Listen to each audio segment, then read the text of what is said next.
Bapak Ibu, jemaat yang terkasih, kembali lagi bersama dengan kami di program Renungan Harian, Firman Tuhan adalah kuncinya.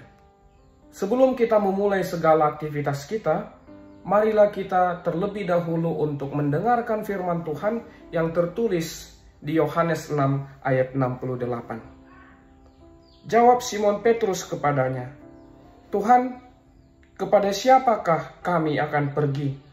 Engkau memiliki perkataan hidup yang kekal."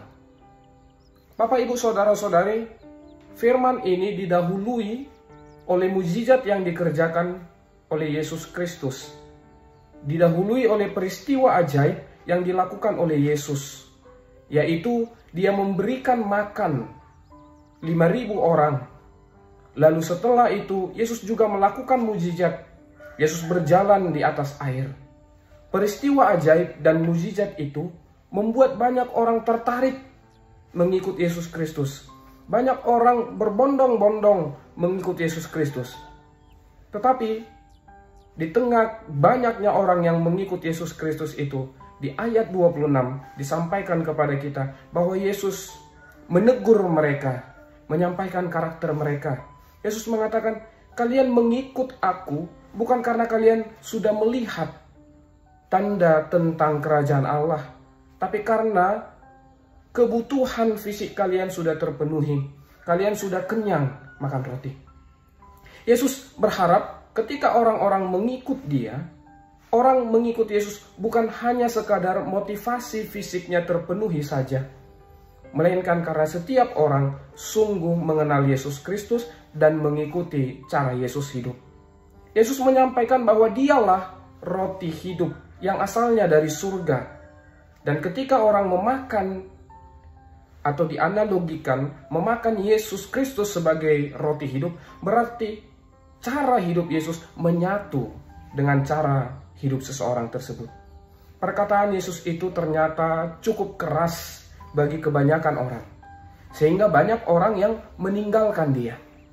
Peristiwa banyaknya orang yang meninggalkan Yesus membuat Yesus bertanya kepada para murid, "Apakah kalian tidak mau meninggalkanku juga seperti yang lain itu?"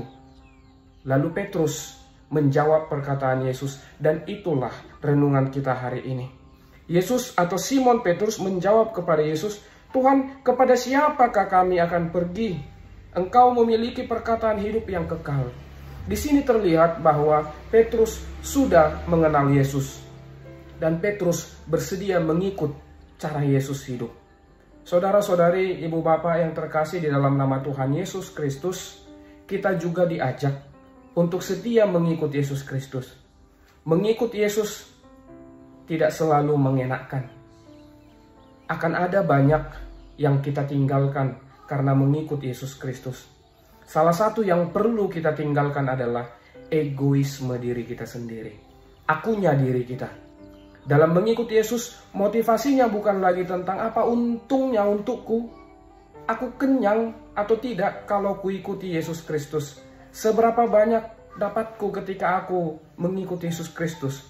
Bukan di sana lagi motivasi kita mengikuti Yesus Kristus, karena sejak awal ketika kita sudah mengikuti Yesus Kristus, kerajaan Allah sudah diberikan kepada kita.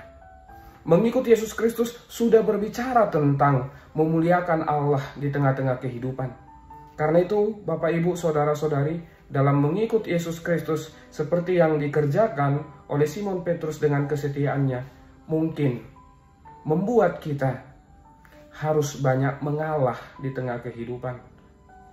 Mengikuti Yesus Kristus mungkin membuat kita harus banyak memaafkan dan mengampuni di tengah kehidupan. Bukan justru memperlihatkan aku benar di tengah-tengah perdebatan dan konflik, tapi justru memperlihatkan aku mampu berdamai dengan orang lain. Mengikuti Yesus Kristus justru tidak berbicara tentang apa yang kuperoleh, tetapi apa yang bisa kubagikan kepada orang lain. Dan dengan melepaskan apa yang baik dari dalam diri kita itu, di sanalah kita mengalami sukacita yang datangnya dari Tuhan. Mengikuti Yesus Kristus membawa kita kepada damai sejahtera Allah karena kita sudah melakukan yang Tuhan kehendaki.